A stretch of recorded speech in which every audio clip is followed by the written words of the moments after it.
la société Le Bihan TMG, le plus important distributeur en Aquitaine de boissons aux cafés, restaurants et hôtels, a subi, comme beaucoup d'entreprises, les effets des confinements successifs et brutaux. Une situation instable, complexe à gérer. Écoutez, après une année 2019 relativement intéressante et correcte, on était loin d'imaginer de vivre une année 2020 de cet acabit. Et le premier coup de semonce, ça a été le 15 mars 2020, quand on était du jour au lendemain, on était amené à arrêter. On n'imaginait pas qu'on aurait connu autant de mois d'inactivité.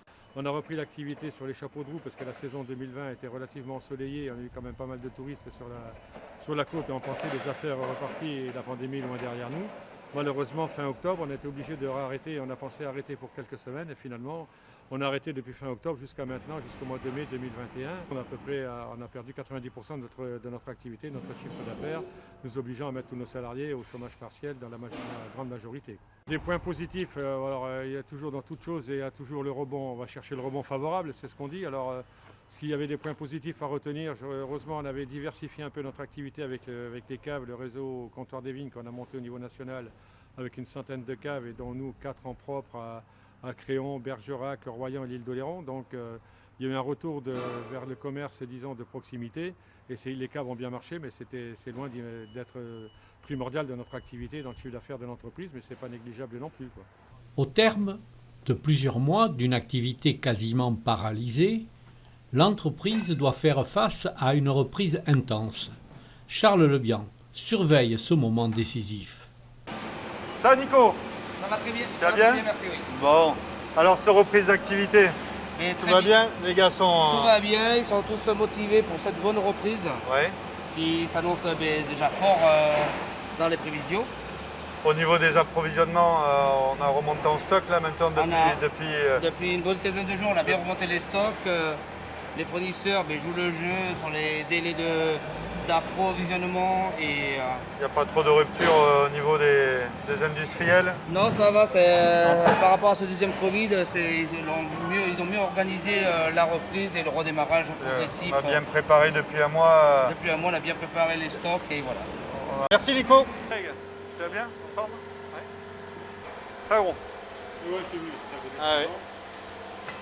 Une revue matinale qui se poursuit en allant voir le commercial. Oui, toutes les équipes sont sur le pont. C'est vrai que c'est une reprise un peu musclée, mais bon, on s'adapte et on fait face. Ouais, oui, c'est le charme de notre métier où ça reprend l'espace de 15 jours. Je crois qu'on a combien de pourcentage de clients qui ont réouvert sur le parc? On a à peu près entre, on va dire, 65-75% de la clientèle qui a rouvert. Qui a réouvert. Ça, c'était pour la première vague et la deuxième vague pour le 9 juin. Donc ça commence à arriver là aussi ce matin au niveau des commandes et puis la troisième vague.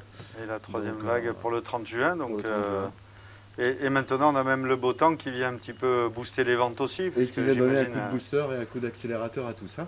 Voilà, donc on retrouve le charme de nos lundis matins où les dépannages tombent et les clients sont pressés de... On retrouve le charme tout court, effectivement, de retrouver notre activité, notre métier, comme on l'a connu il y a quelques mois. Un trou d'air vécu sans trop de dégâts pour l'entreprise, en capacité d'aider ses clients dans les dédales des aides gouvernementales. C'est vrai qu'aujourd'hui, on ne peut pas parler de casse encore, puisqu'on est sur une activité qui reprend sur la meilleure période pour eux.